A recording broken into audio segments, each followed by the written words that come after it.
Mind the Model. I'm Nathan Guerra, and as always, I'm joined by my co-host, Emmalee Crellin. Em, how's it going? Hey, it's going good, Nate. How are you? I'm good. It's pretty bloody hot here in Australia, as they say. I'm always a Yes. little bit. I always feel strange saying bloody. I lean into it. I say bloody all the time.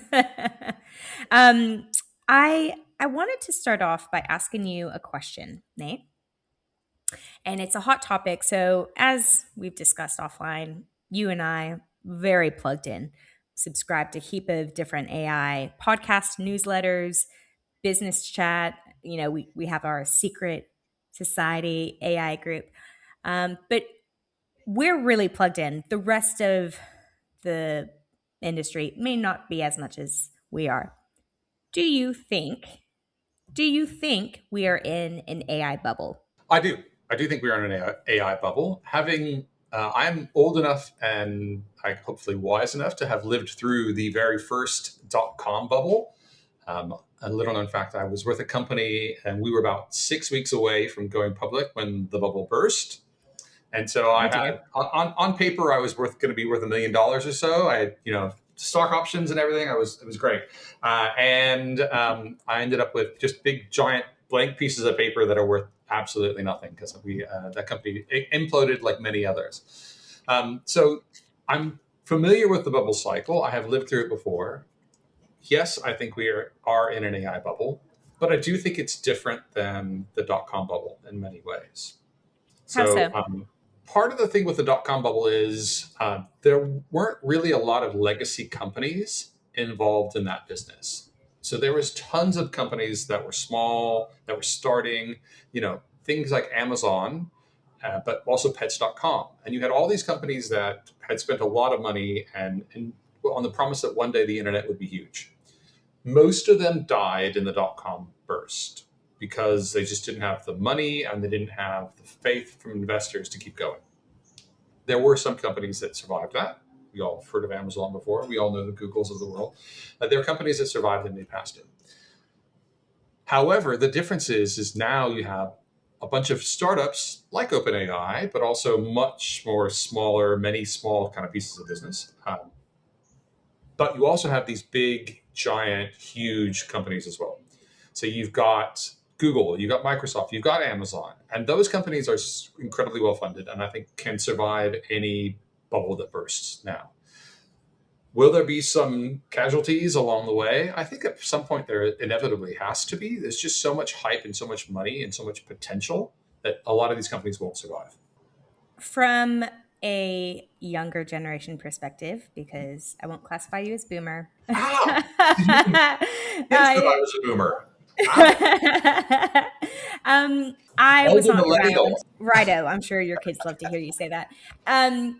I was not around I was around obviously, but I wasn't working during the time of the .com, bubble bursting. But we have seen it time and time again of like the rise of the new fad in tech, and then it goes down in the new, and it's that wavelength that, some things go really trendy and maintain momentum and then others peter out.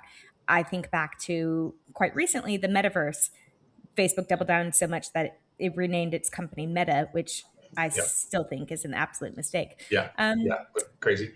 But the reason I bring it up is because there's a lot of hype with AI, but there's also a lot of like already proven value. Okay. Agree with you that there is a bubble, but I don't necessarily think that it's in line with what you're saying. I don't think it's going to burst in the way that .com bubble bursted in the past. And the reason I wanted to start off the conversation in this manner is because I think it's really important to share these learnings of us being super plugged in that other people who might not be as keen on tech and business news for AI, they might have heard the term, but they might not have understood exactly what was meant by it. I think there are commentators, especially out of the US, who are saying that, yes, there is an AI bubble because the valuations are overhyped. There's way too much money being pumped into them. And perhaps you can make that assumption for a lot of companies. But I think for the frontier models, I think of the strongest players: OpenAI, Google Gemini, Anthropic Claude, Grok to a lesser extent, but it's still maintaining momentum Yeah. and relevancy considering it's connected to X, which I will still always call Twitter in my heart.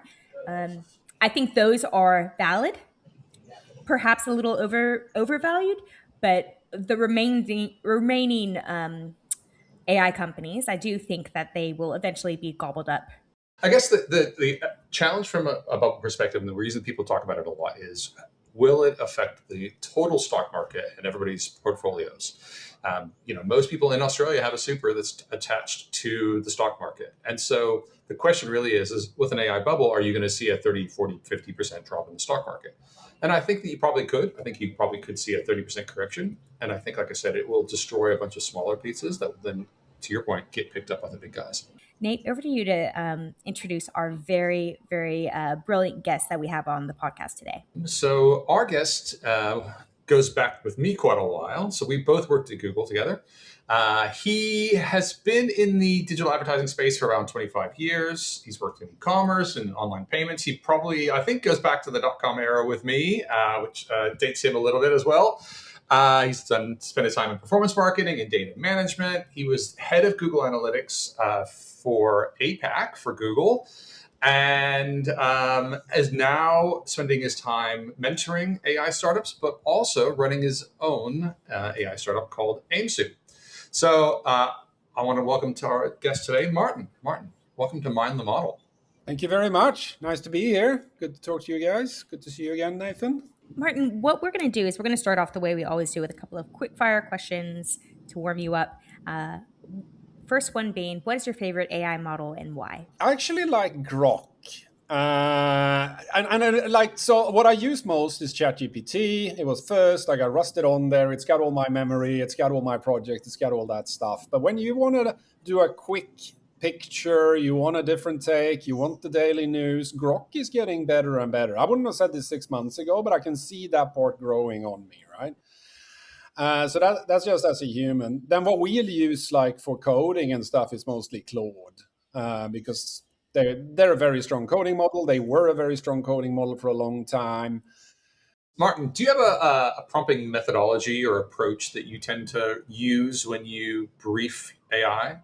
I do. It sort of has grown over the years. I started using what's today called Gemini. It must have been like 4 or 5 years at least. And you learn very quickly that if I say the same thing this way as opposed to that way, I get a different answer, right?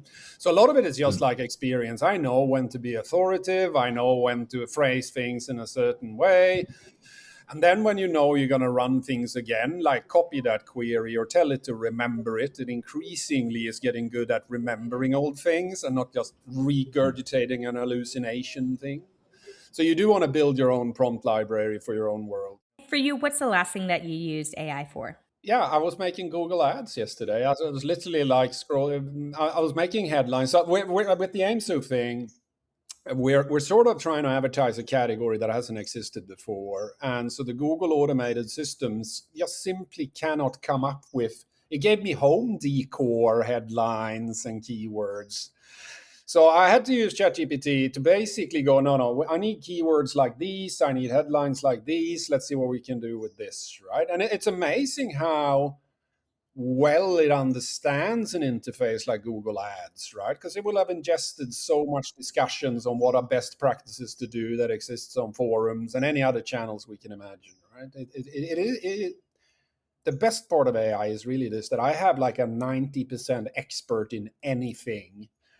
You might not want to rely on it for anything like checking insurance contracts or whatever, but I can get very far without going anywhere, without reaching out to anyone. Martin, we alluded to it a little bit at your bio, but we want to know more. And if you could share with our listeners and viewers, what is AIMSO? Why'd you start it up? What does it mean? And why do you feel that now is that right time to start the business?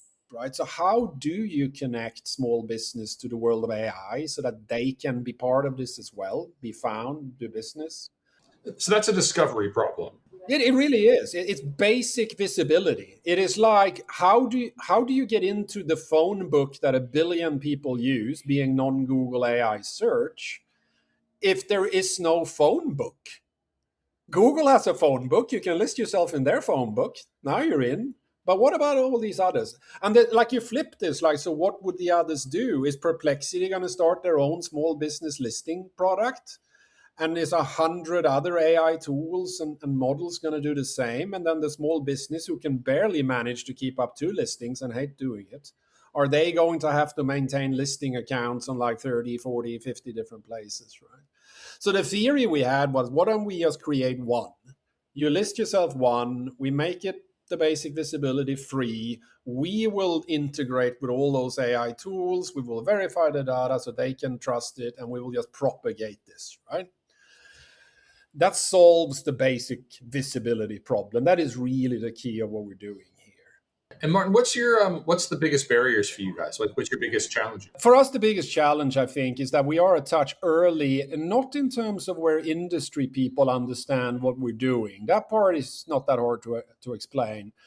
But if you go and talk to your average hairdresser, baker, backhoe driver, plumber, hey, you're not showing up on ChatGPT? What? Like, what are you talking about? Like you literally like explaining that, because they don't know that they're not showing up. They haven't thought about it. They haven't seen it. They haven't felt this pain yet. And so, if I wanted to, can I sign up today, or how do I get my small business recognized? Yeah, no, it's completely free. You just go to AIMSO.ai. You put it in. We basically just fill in the basic information. It's free. You don't need a credit card. We will then verify you. You'll, like, same as with Google, Facebook, something like that. You'll have to like prove that it's actually your business, so it's not someone like hijacking your business to talk bad about it or something like that. And that's a safety of the small businesses, that they get to control their information. But the second one is, of course, also that we need a trust level with the models. Right? There's so much AI slop generators, there's so much black hat stuff going on, that over time you want to establish credibility with the models. And the way you do that is you have consistently good information that they don't get a lot of pushback on. How do you see marketing changing with the rise of all of these AI models, and how the world is starting to shift a bit, where the time to set up a Google Ads account and understand best practices and get the best out of it used to be days and days, and have to bring in experts, whereas now you have an expert, like you just said, a 90% expert at the palm of your hands. How do you see that change happening for marketing? There's several layers to this, and the most immediate what I've seen is like, and let's be clear here, it's like the devastation, I would call it, of creative and basic work. I was talking just not long ago, as a friend of mine, they run a large digital agency group, we could call it perhaps. They have cut 80% of their solution engineers, the people who used to sort of sit and do bespoke jobs, figure out solutions, middleware and stuff like that. They gave the remaining 20% unlimited access to tools, AI tools, and they've doubled their productivity, right? If you look in making imagery, video, like not the highest end yet, even though we're even seeing now high-end brands also generating. But if you look at the scaffolding of all the creative industries, the people who sit and edit things in Photoshop, the photographers, the studio people, the makeup people, it's all gone. And wherever it's not gone, it's going. So like the first stage of this is definitely creative destruction. There's no doubt about that. And this part is not that pretty. But then comes the marketing itself. The biggest change in the next couple of years is the fact that more and more people will have, someone. It's like everybody gets a personal shopper and assistant, right? So the marketer is used to talking directly to a human, right, and controlling the message to that human. All of a sudden, no.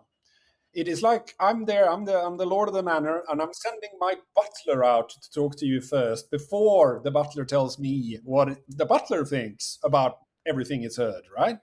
So marketers can't rely on the old tactics of like, I'm going to try and affect or convince the humans, or in some way. You need to also convince these machines. And then there's the third, even more fundamental difference as this leads to is, you lose editorial control. Marketers are used to deciding, if I pay to put my ad or my message somewhere, it will come there the way I intended it to, unless something's gone technically wrong. This has been true ever since someone drew a wall ad in old Rome, right? Like you choose this. No longer, right? You have no control over what the final boss layer of AI will actually render on someone's screen. What pixels, what sounds, what messages, you do not get to control that. You can only put out the best sort of base information and then hope. That is completely different. Forget brand safety, forget all of it. You cannot control this. Businesses that are banks, that are insurance, how do they work in that world? Because they have such regulation, but also, uh, cruft in terms of their business, the layers of structure. How do they navigate that? So I don't think there's a regulatory problem. The problem is in how, if you don't really know what I will see and you're trying to communicate with me, how do you then decide what are you trying to communicate? What are you going to try and show me, right? How does this work? What will get through the noise of the AI sort of rebuilding, right? That is where the problem starts to happen. There's different words to explain essentially all the same thing: LEO, AEO, GEO, answer engine optimization, generative engine optimization, language engine optimization. Is there a difference?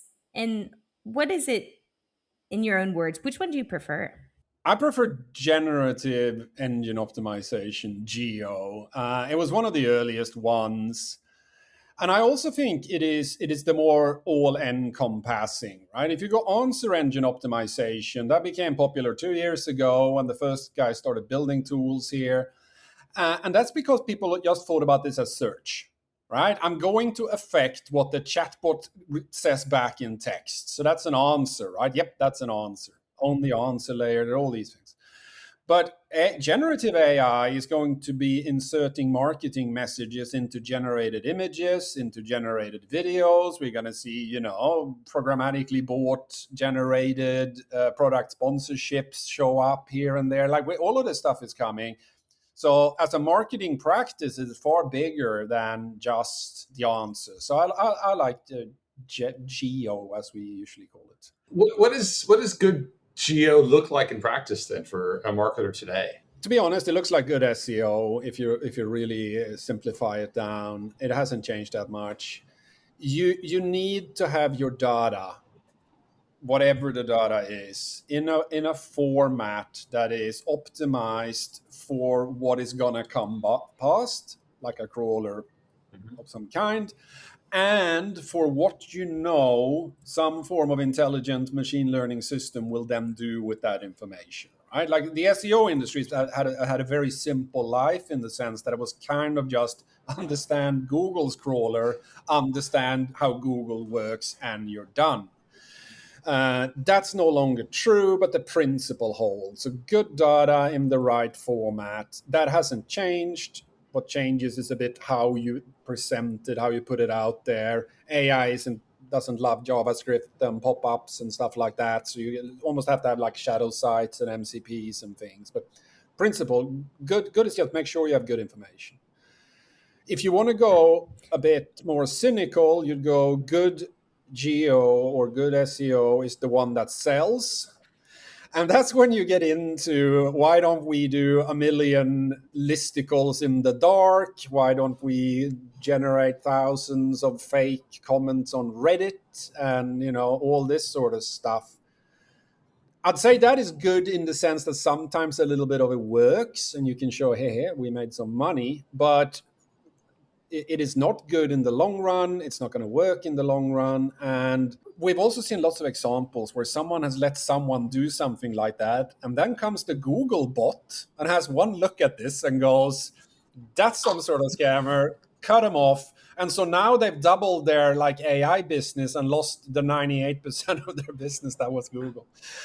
So people need to be careful here. It almost seems like it's the beginning of the SEO world where people had to kind of test and learn to figure out the best practices for SEO. Is this going to replace SEO? Like, are we now going to move, or agencies going to rename their SEO departments to GEO? I think they're all doing it. So yes, in that sense. How much of that is driven by the hype that is enormous right now, right? So you see the geo tools and the geo businesses, they're getting valued at 40, 50 times revenue. So Adobe picked up SEMrush. It's probably not because they wanted the old SEO practice, right? They wanted the geo and they wanted the footprint, right? So like you're seeing this, and it's natural. I think also, but it is exactly that problem with like most of your business today is classic search. It is humans who are going to your website, they are buying things, however they're operating. The world is very not that different from 18 months ago in terms of where the dollars are currently going. But we can all see where it's going. We are seeing massive adoption in many, many areas of AI simply because it's just a better experience. It is faster for me that it does 50 searches instead of me doing one, right, in the same time. Like it's so obviously much better. So it will come. And everybody has to do this pivot over there. The biggest problem, I think, for the SEO people, and I talk to a lot of these guys, I mean, a lot of my good friends, is they spend 30 years selling traffic. Give us money, we will give you clicks. And now all of a sudden a technology shows up where the click is not like the right metric at all anymore. So how do you go back to the same people you told last year, give me this many dollars per this many clicks, and try and convince them to give them money for something else? It is actually becoming really hard for them. To me, it sounds like the move from SEO to GEO. It's a journey for agencies and small businesses to find out and to figure out the best practices. But it also sounds like there's a bit of a shift in consumer behavior.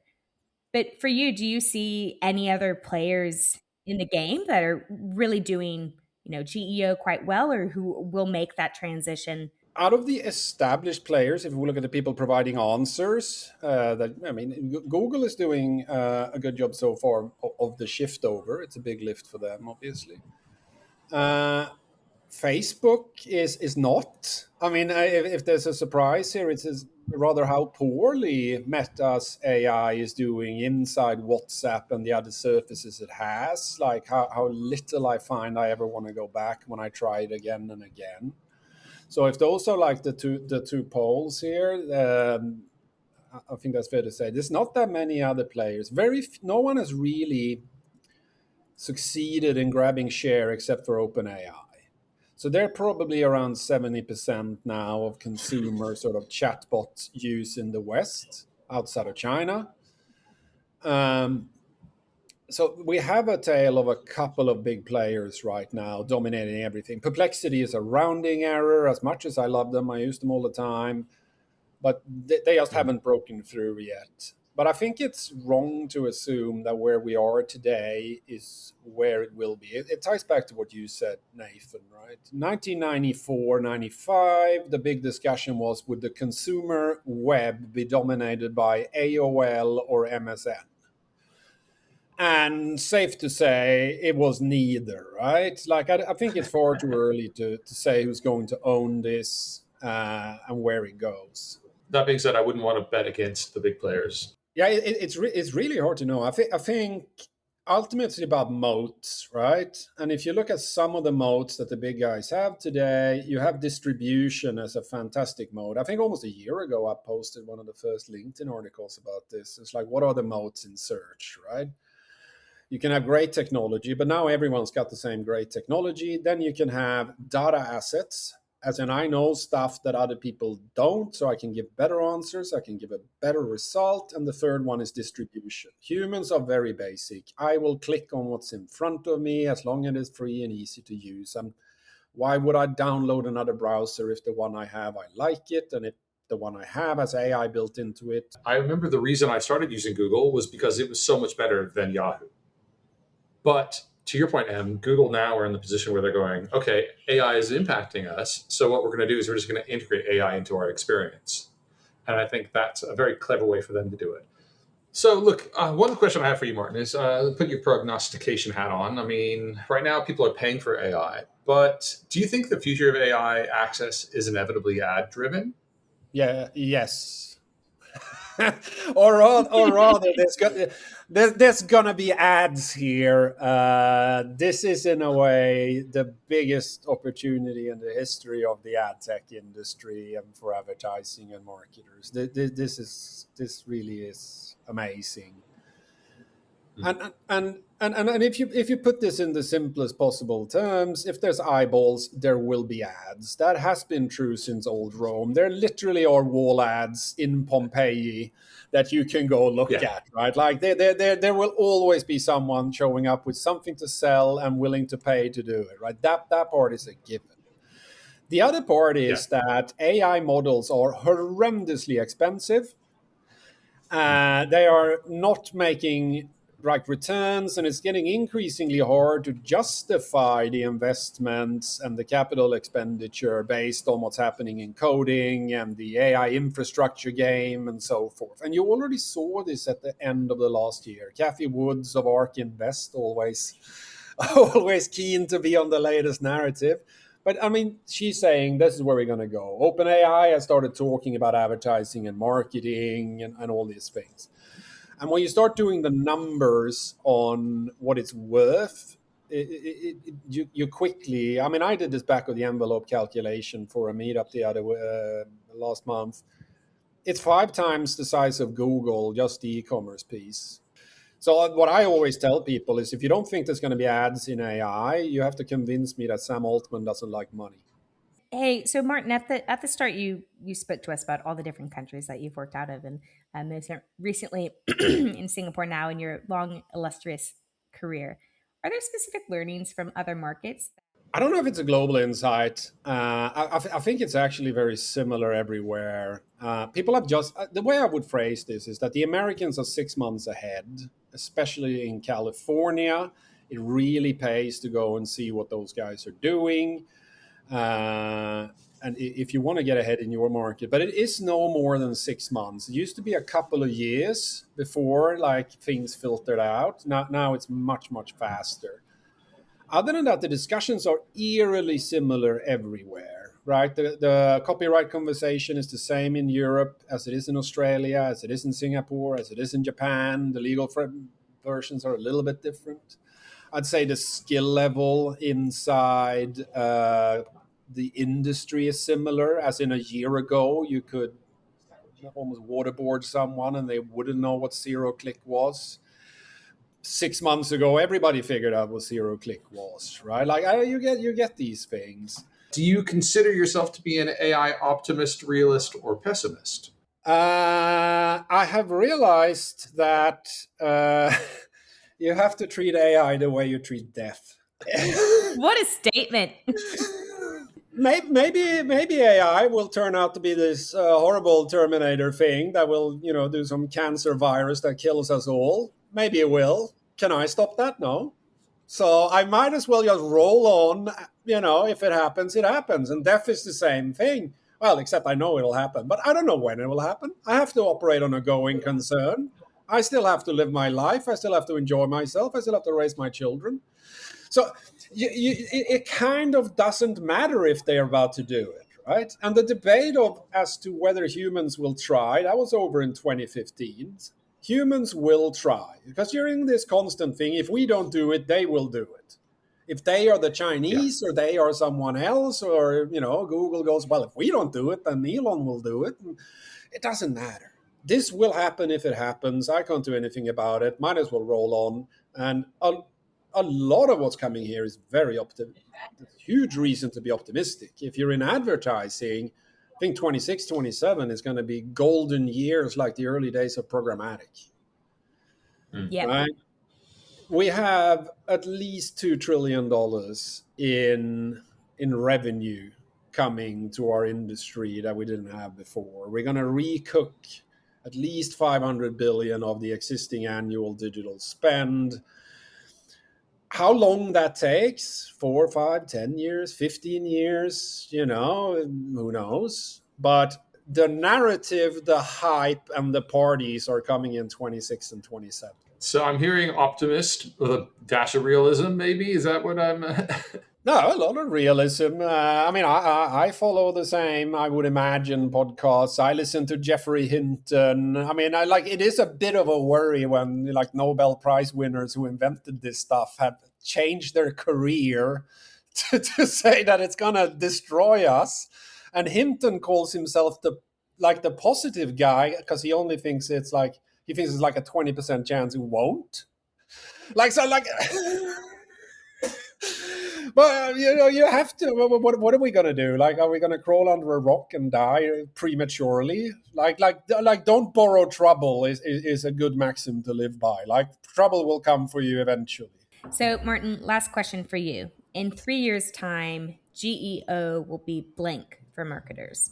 In 3 years' time, I think Geo will have morphed massively and it will be table stakes for marketers, right? If we think about Geo as I, as a marketer, understand how I need to relate to AI models and the AI powered interfaces that all customers use, if you're not doing that, you will be invisible as a business, you will be irrelevant as a business. So for marketers, what we today call Geo is the first step on this journey that you just have to get on. It's like hiring the first social media manager in 2007. That wasn't going to really pay back in that year. But if you missed out on that ride, not a good thing, right? It is just simply so fundamental to how everything will be done. And like look in B2B right now. 90%, more than 90% of all procurement officers are now using already AI search. They're too lazy to write like reports themselves. If you're selling B2B and you're not using a GEO already, you're losing out. In 3 years, it'll be a joke. That's a great spot to end. Martin, thank you so much for your time this morning. We'd love to hear more about your company, AIMSO, and all about GEO and the shifting landscape. Thank you for having me. Thank you for the podcast. I keep listening with interest. Nate, what did you think of that chat with Martin? Well, look, I have known Martin for quite a while, and I thought it was really interesting and informative. Both thinking about why he liked Geo as a name, but also just the discussion around the future and present of search and Geo and how they're merging and how they're different. So I found it really fascinating. Yourself? Yeah, I love that chat. It was very cool for him to share his experience of, being through the .com boom as yourself, the elder millennial, and the rise of programmatic and his background in digital advertising and Google Analytics and data and all the like. One thing I really got away with, which I should have pressed him on this and perhaps we have a follow-up with him, but the fact that he was talking about, and I don't know if it's already happening or if he was kind of putting on an oracle hat to look into the future, but having marketing messages, via GEO being integrated into generated images or video, that was just like mind blowing to me, because it makes sense for that text, but if I go to Nano Banana and I say, hey, create a picture for me of M sitting at a cafe on her laptop, and then next to me is a Coca-Cola Coke Zero, that's slyly put like that. Is that the future? That's wild. So that has me excited, nervous. There's a whole lot of, I suppose, brand safety considerations in that as well. You can kind of use Gemini and you can kind of use ChatGPT and you can kind of use 1,000 free services to make an image. But you could see an era where that suddenly is very expensive and everybody's starting to lock it down. And so to do it, you get an advertising experience. And you can unlock partner experiences where you can start to do fun things with Coke in Gemini, and you can do fun things. You can totally see a partner experience where for Christmas, they can do you and your family in 1,000 different Christmas places that are made by AI, but brought to you by Coca-Cola. And with that, what he was talking about, like the creative destruction. So AI, the opportunities that lay ahead with advertising, being infiltrated in that generation of images and video, but then also the creative destruction that it's happening at the human level for creative teams. Because we talk about job losses and we talk about the potential, but to hear businesses are changing that dramatically and dropping headcount and remaining as, if not more productive, is just fascinating. And I think that's something that we're going to be, I think, continuing to reckon with in 26. Yeah. And to his point of like, don't borrow trouble, he's very, the way he said it of, thinking of AI like death, you chuckle because it's such a strong visualization. It's just a Swedish way of approaching it as well, I have to say. Love that. It's controlling the controllables is what I come back to. One question for you. So he seemed quite willing to believe that the legal teams, the banking, the industries, those heavy regulated places are going to have no problem integrating AI into their marketing workflows. What's your point of view on that? They'll be slow to pick it up, but as soon as a major one has some good wins on the board, everyone else will be chasing. And to his point, for people who didn't hire a social media manager in 2007, do they lose out on all that much? No, but the people who did gained a really strong foothold for the future. Yeah, they didn't miss out in 2007, but they lost out by 2010 if they had the learnings and the experience. Yeah. So get involved is what you're saying. Yeah, that's exactly right. But overall, love the chat. I loved that GEO perspective, and I think it's only a matter of time that some agencies start to reshape and rename their internal SEO departments to more of a GEO approach.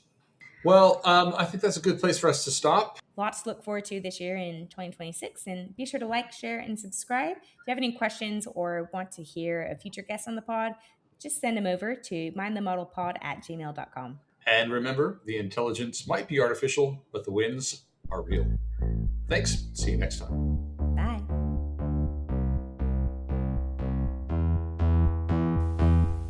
This episode was brought to you by TestChimp. TestChimp is a web developer's best friend. TestChimp uses deep runtime context to automate your testing workflows, generate scenarios, write scripts, and fix bugs all in one place. Stop wasting time and start shipping quality code faster. Bugs suck, but finding bugs doesn't have to with TestChimp.